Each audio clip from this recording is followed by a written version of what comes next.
Seguindo então, pessoal, a nossa aula, eu gostaria de falar um pouquinho para vocês sobre a composição do neoplasma, tá?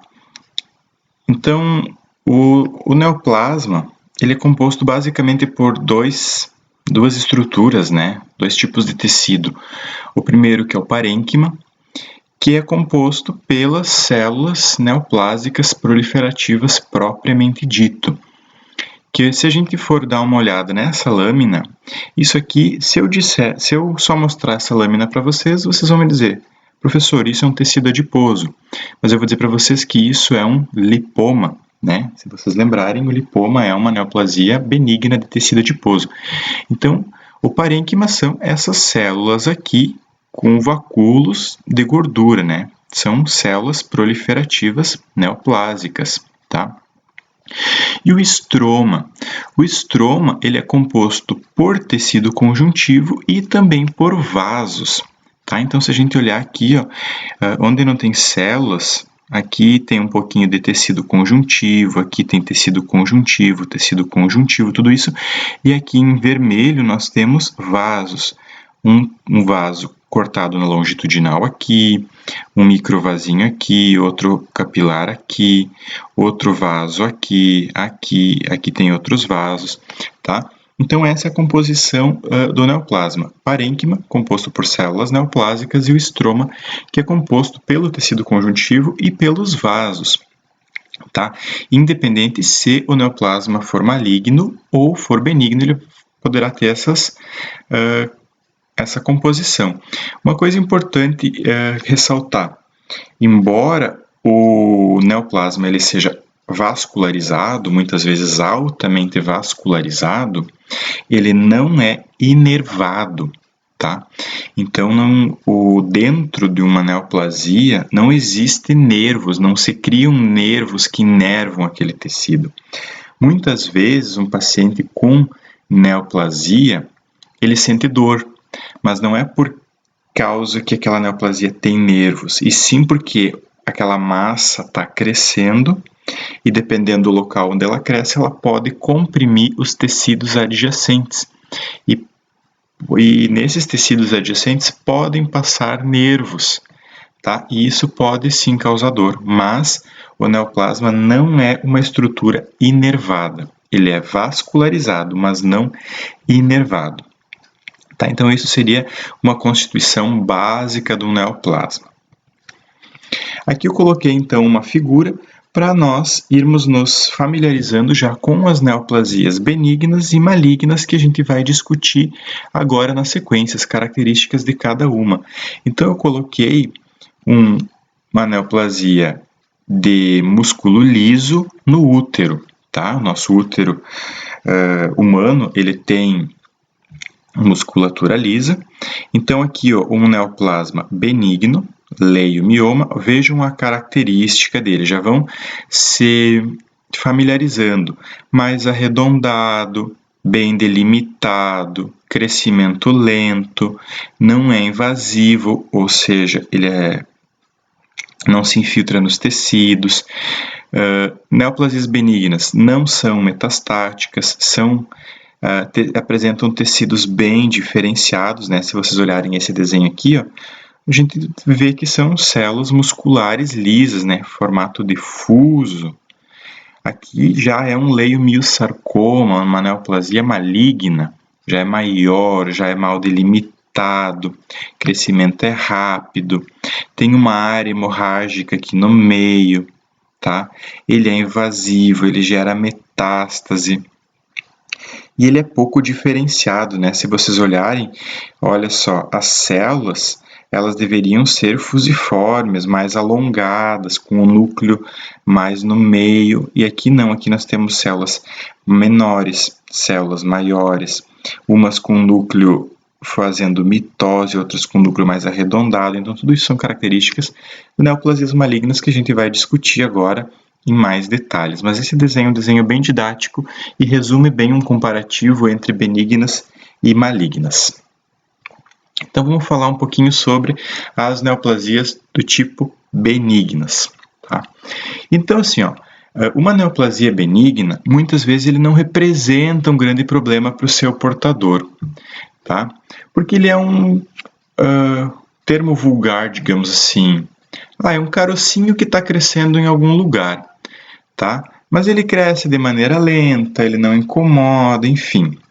Porém, o tumor benigno, ele pode sim, dependendo onde, dependendo do tamanho dele, causar transtorno para o paciente. Por quê?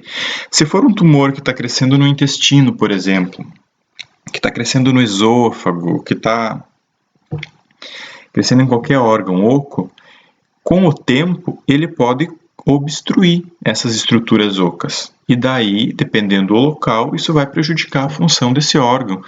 Se for dentro de um ureter, se for na uretra, por exemplo, pode prejudicar a micção. Se for no intestino, pode prejudicar a digestão, a defecação, enfim.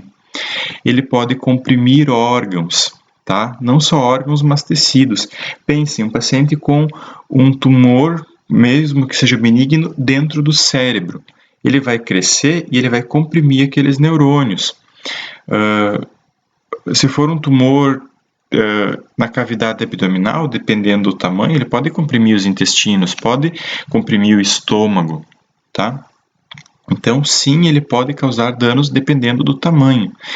Além disso, eles podem produzir substâncias em maior quantidade, tá?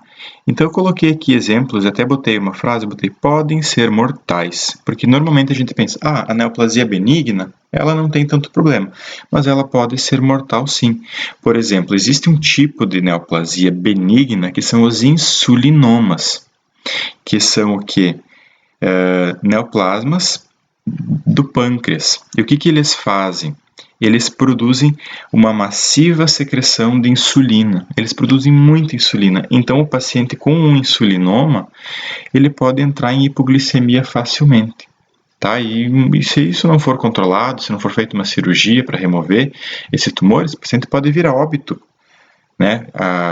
O paciente pode desenvolver uma glicemia de 20, 30, isso pode induzir a coma de um paciente. Tá? Tumores como gliomas, que são de sistema nervoso central, da glia, são tumores que dão lá no sistema nervoso e muitas vezes o acesso é difícil, às vezes ele dá no meio do cérebro. Como é que vai fazer um acesso cirúrgico para tirar um tumor desses? Muitas vezes, esses tumores eles promovem a compressão e dificultam a passagem do líquor, né, a circulação do líquor, e daí isso pode dar um problema, tá?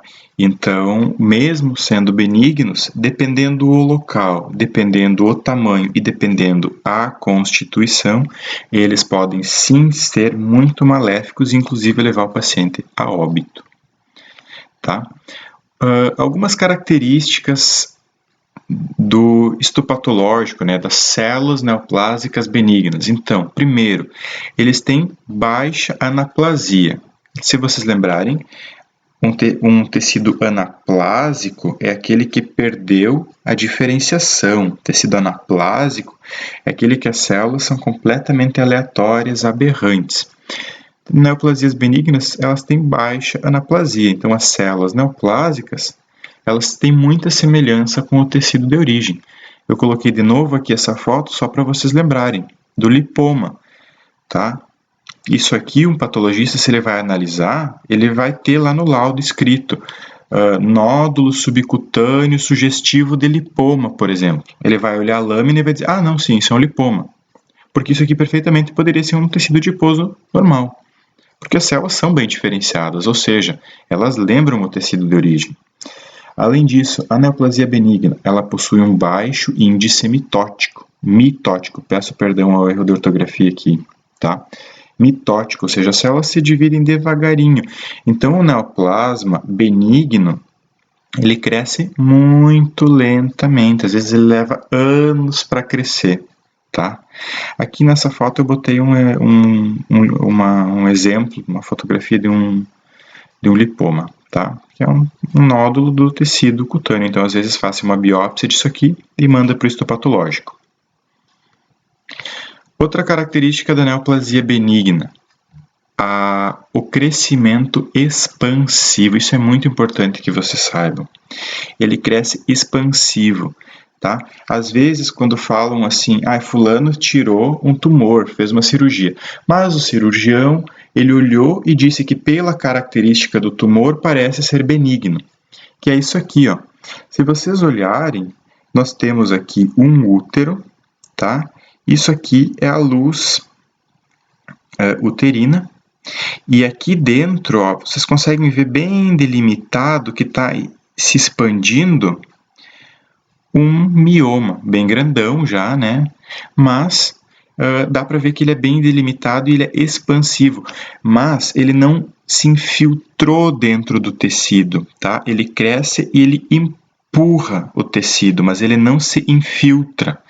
O crescimento infiltrativo, a gente vai ver daqui a pouco, é a da neoplasia maligna. Então, o benigno é uma característica expansiva. Ele cresce, ele expande e ele empurra o tecido. E, com frequência, observa uma cápsula fibrosa ao redor do tumor. Tá? Às vezes, cria-se até uma cápsula fibrosa. Se vocês olharem nessa figura aqui perto da pinça, isso é uma tireoide. Tá? Ela está um pouco mais escura por causa do formol, mas é uma tireoide. Aqui, todo esse crescimento aqui, ó, é o que? É uma neoplasia benigna, é um adenoma de tireoide. Vejam isso aqui, essa parte mais esbranquiçada ao redor. Isso aqui é uma cápsula fibrosa que está delimitando muito bem a neoplasia benigna. Então, crescimento expansivo, tem cápsula fibrosa e ele é bem delimitado. Olha só aqui um outro benigno, ó. Olha só dentro desse útero, isso é um pólipo uterino, ele é benigno. Vejam como ele é bem delimitado, crescimento expansivo, tá? Isso é importante que vocês memorizem, tá? Quanto ao desenvolvimento de vasos sanguíneos nas neoplasias benignas, degeneração e necrose e hemorragias são raras. A gente vai ver daqui a pouco nas malignas que elas são frequentes e quando chegar lá nas malignas eu vou explicar por que é frequente, tá? O tecido neoplásico benigno, ele não infiltra e ele nem destrói tecidos. Ele cresce, ele comprime, ele se expande, mas ele não se infiltra no tecido, tá? Ele, como ele tem um crescimento lento, ele não vai expoliar, ele não vai sugar de maneira muito intensa os nutrientes. Então, ele não compromete de maneira muito intensa a nutrição do hospedeiro, diferente da maligna que a gente vai ver. Então, o benigno ele não vai gerar anemia, ele não vai gerar caquexia, o paciente não vai emagrecer muito com um tumor benigno, tá? Então, às vezes o paciente pode viver anos e anos com um tumor benigno, com um lipoma, por exemplo, um fibroma, e ele não vai ter grandes problemas, tá? Então, isso são algumas características dos neoplasmas benignos.